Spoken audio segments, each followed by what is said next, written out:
Yay, it fits.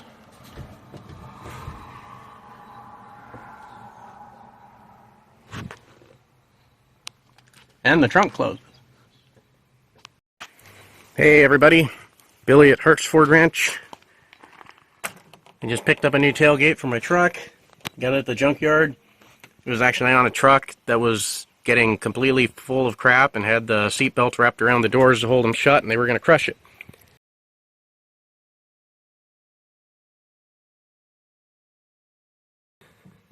Tailgate opened with one hand, so I'm like, well, not perfect, but it was cheap enough, so I got it. And it fits in my Geo Metro. I even had enough room to shift into overdrive and to reverse. I'm going to take this out of the car real quick and get it bolted onto the truck.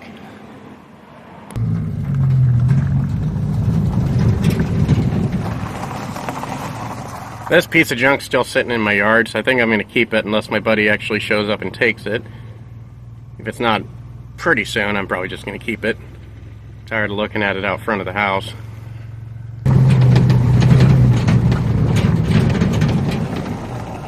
And this car makes more noise than my work van. I'm debating whether to take these nice wheels and tires back off of the 83 and put them back on the 89. This tailgate is for the 89 because I got rid of the tailgate that was on it to somebody that needed it. And 96 power choke has a broken fuel bowl, so all the new O-rings I put in it didn't help a darn thing. It still pukes fuel everywhere.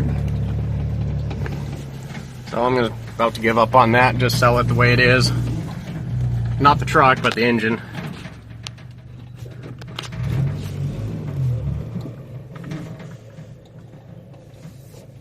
Close enough.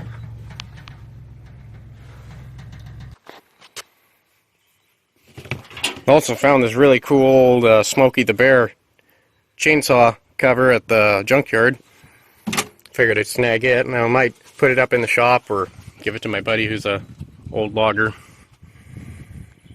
Got this off of a really nice 89 F250. Either had 63,000 actual or a really nice 163,000 miles on it.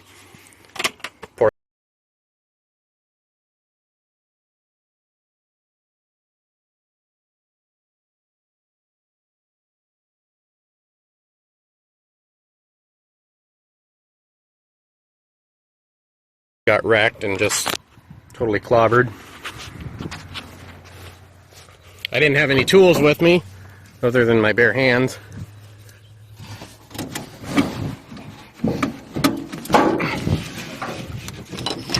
Even if the cop pulled me over, I still had a seatbelt on my passenger, so they can't argue with me too much. Let's see if I can get this out of here without making too big of a mess.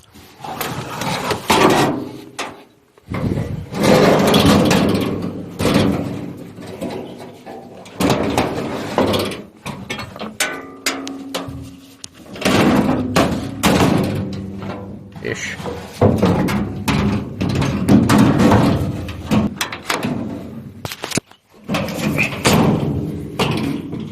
Yippee! Perfect. I kind of like the old Ford stamped tailgates better than the ones with the thing on them anyway. I'm probably gonna paint it to match, although for right now I'm happy. It's not perfect, but it's pretty straight on top. Actually, it's really straight on top.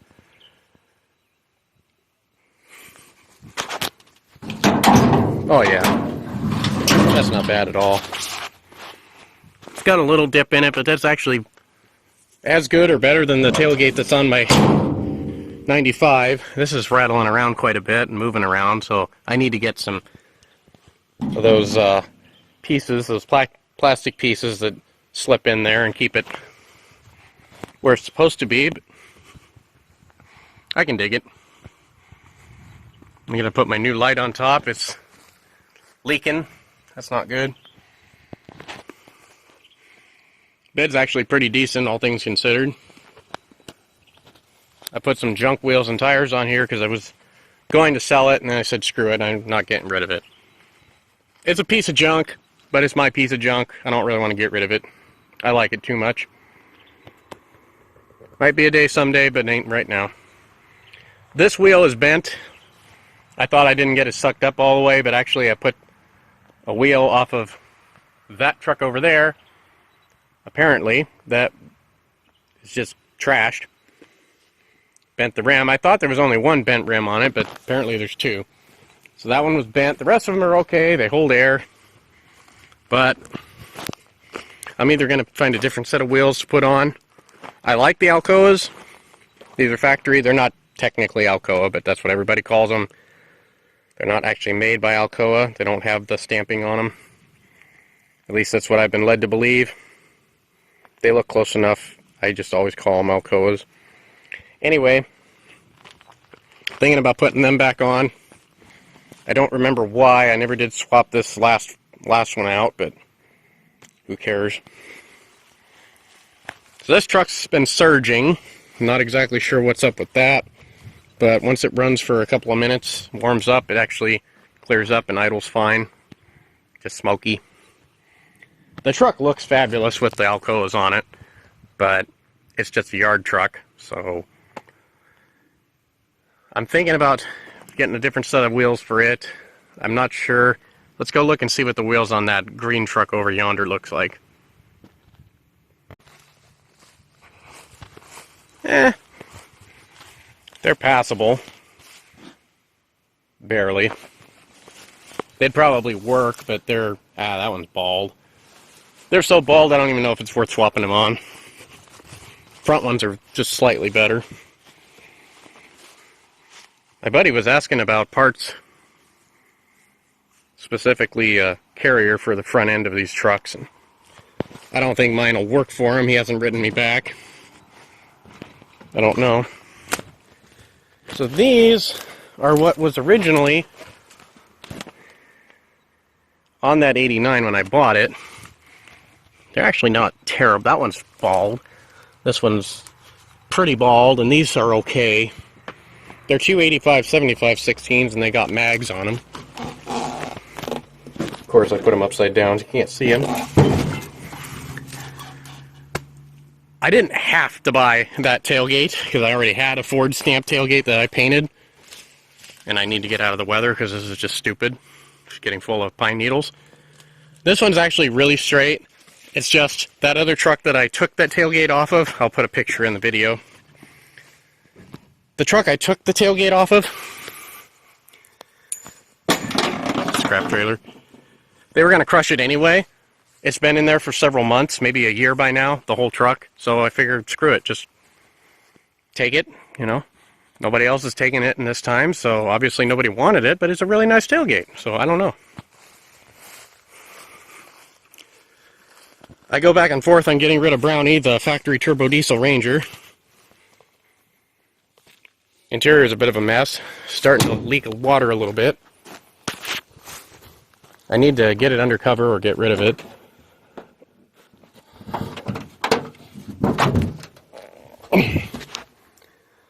Voila. I don't remember if I did a video on this truck or not, so, or included it in any other videos. The turbo is in the truck. I sold it. Guy took it home. Took the turbo off because it was spinning really, really poorly. The engine did fire on ether. And then, housing inspector, or whatever the heck he is.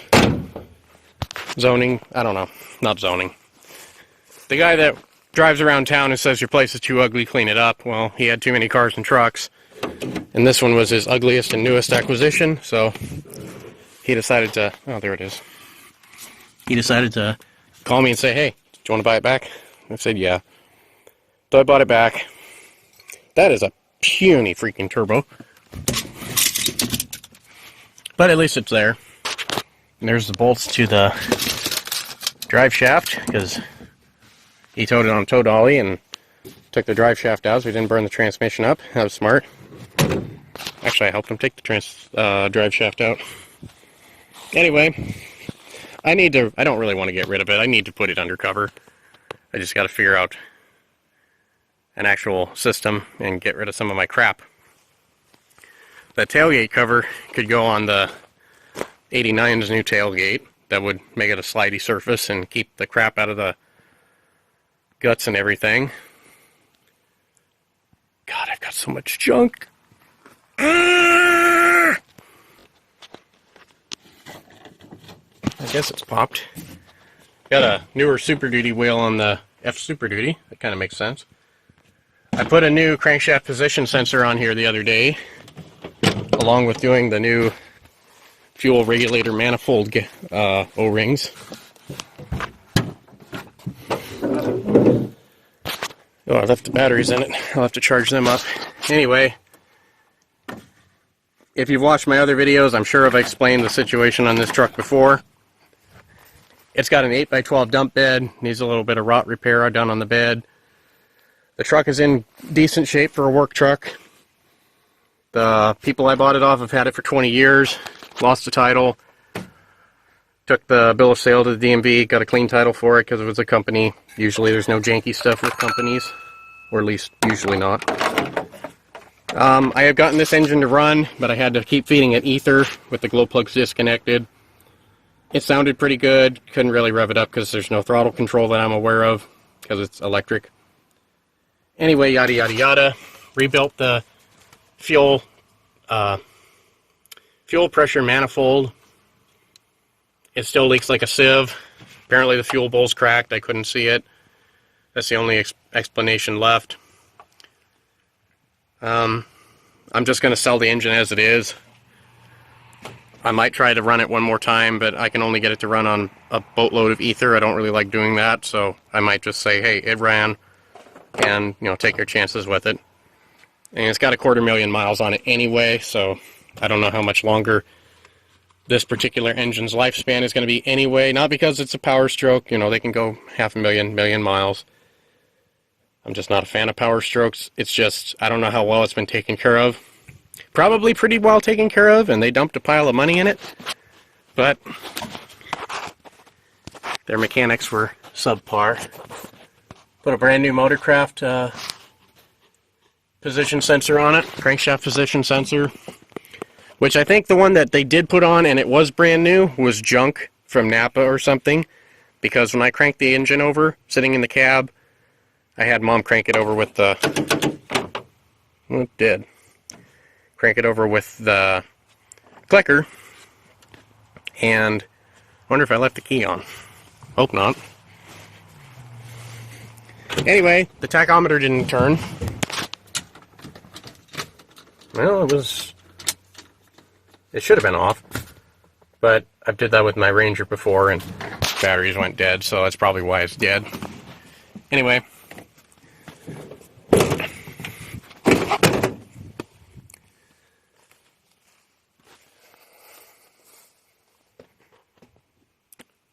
so that's pretty much the end of the line on this truck. I'm going to get the batteries out of it and charge them up. They need to be charged.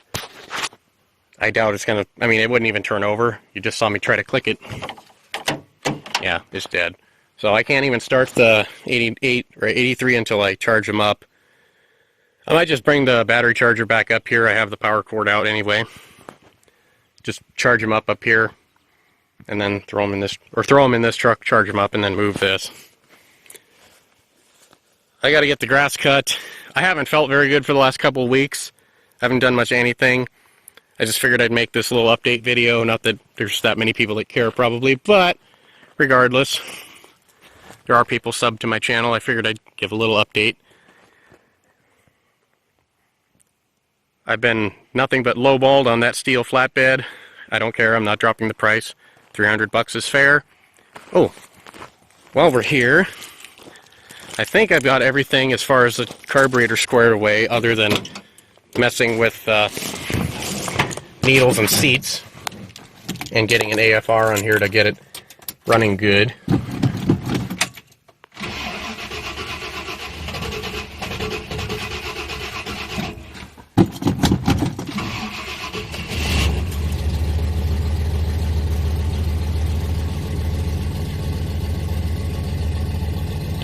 Little boggy.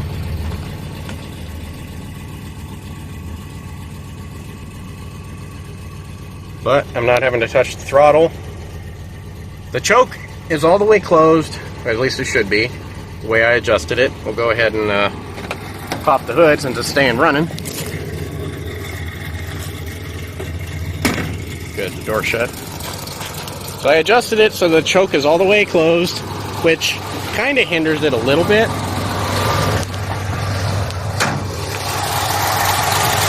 It doesn't rev up as high as it should. Although it really doesn't sound like the high idle kicked on again.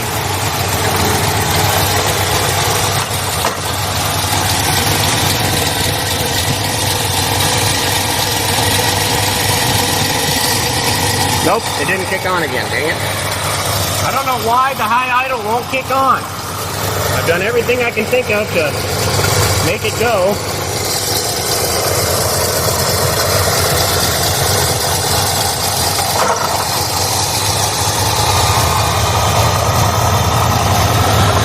I need to get a manual or something for that carburetor because YouTube and, oh, now it's getting loud.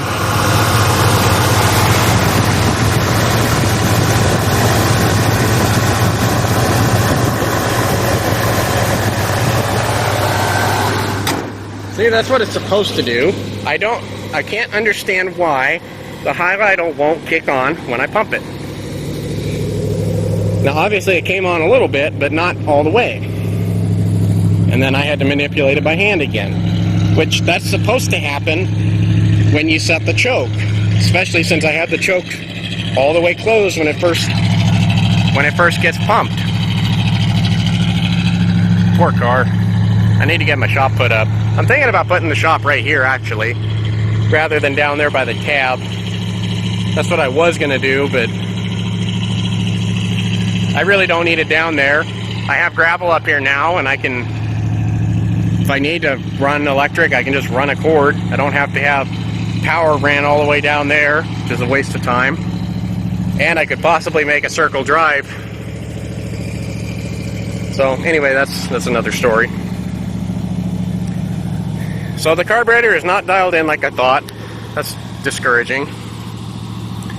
I'll let that run for a while. The master cylinder is out, so I can't drive it. I can drive it around in the yard a little bit, but if I press on the brakes hard, the rear tires lock up and it doesn't do anything. It just keeps on pushing because the front brakes ain't doing anything. The Sweet Home Cut the Gut car show is coming up next month. I'm not sure what day yet. My buddy said he's already signed up for it. I need to do that. I need to get it fixed. Really, the only things I need to do is not even a need. I need to get the carburetor where I just tap the throttle and it goes. This is annoying that it doesn't do its thing. So anyway, that's what's been going on at the Ford ranch.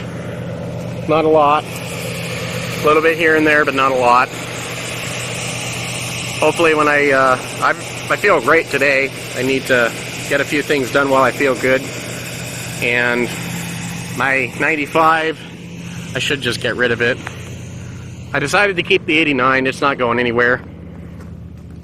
This, I'd like to keep the Roller 302 out of it. But then I've just got a parts truck that I'm either going to part out. I don't really want to do that. Or I have basically, the only reason I've hung on to it is because it's sentimental to a degree, and it's a good backup daily driver for when the Metro blows up. Not that the Metro is going to blow up anytime soon. I got to do some weed killing. This grass and weeds went crazy. It's completely full of lumber and my buddy's ladder that I'm supposed to give him. I just haven't had the desire to mess with anything, but I really need to get this done. This is kind of stupid to have all this stuff in here. I almost bought one of these at the store. I'm glad I didn't, because I got one in the truck. I bet he gave me for free, which was really nice of him. Thank you, Mark. Anyway, it's 20 minutes and 22 seconds right now. I'm just going to resize this video and then upload it. I tried to do it in such a way I didn't waste the whole day yapping away, and I don't have to do any editing. Just show you where everything's at and give you something to waste a little time watching on YouTube. So thank you for watching. Thank you for subbing if you have. Y'all have a good Saturday.